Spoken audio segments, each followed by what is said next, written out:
Beach পার্কে চুটিয়ে মজা করার পর আমাদের গন্তব্য এখন ঐতিহাসিক ওসাকা ক্যাসেল। কিন্তু রাস্তা দিয়ে হাঁটার সময় মনে হচ্ছিল যেন কোনো ক্যালেন্ডারের পাতার ভেতর দিয়ে হাঁটছি। চারপাশে কি দারুণ পরিবেশ, আর জাপানিজদের এই পরিচ্ছন্নতা বোধ সত্যি শেখার মতো। এই সুন্দর পরিবেশে হাঁটতে হাঁটতে ডক্টর বাবু কি বললেন শুনুন। কেমন লাগছে বলো?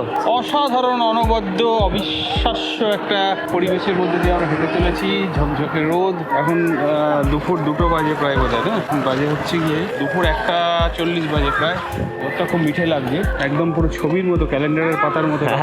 ক্যালেন্ডারের পাতা। আচ্ছা, জাপানের রাস্তা মানেই কিন্তু অবাক করা সব দৃশ্য। দেখুন, এত বড় মেইন রোডে কত নিশ্চিন্তে সাইকেল চালানো যায়। আমাদের ইন্ডিয়াতে তো গলির বাইরে সাইকেল নিয়ে বেরোতেই ভয় লাগে, আর এখানে জাস্ট ওয়াও। এই ভাইবটা সুমন দাদার কেমন লাগছে চলুন শুনে নি। খুব ভালো। এই জাপানিজ যে কোনো জায়গাটাই খুব সুন্দর। দেখ চারিদিকে কি সুন্দর সাকুরা গাছগুলো, একটা অন্যরকম আকার। অ্যাকচুয়ালি আমরা যে জায়গায় থাকি সেখানের সঙ্গে এগুলোর ডিফারেন্স আছে। তো ডিফারেন্স যে কোনো জিনিসের মধ্যে থাকলেই হঠাৎ করে মানুষের মনে একটা ভালো লাগা আসে, আনন্দ আসে, একটা নতুনত্ব বোধ লাগছে।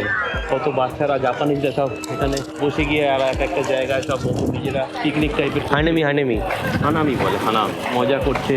সুন্দর ওয়েদারটা, খুব প্লেজেন্ট ওয়েদার। সাইকেল দেখে সোহন দৌড় দিল। ভাবলাম বুঝি সাইকেল রেন্টাল শপ, একটা করে সাইকেল নিয়ে পুরো ওসাকা ঘুরে বেড়াবো। কিন্তু কাছে গিয়ে দেখি না, ওটা তো সাধারণ পার্কিং। বেচারা একটু আপসেটই হয়ে গেল।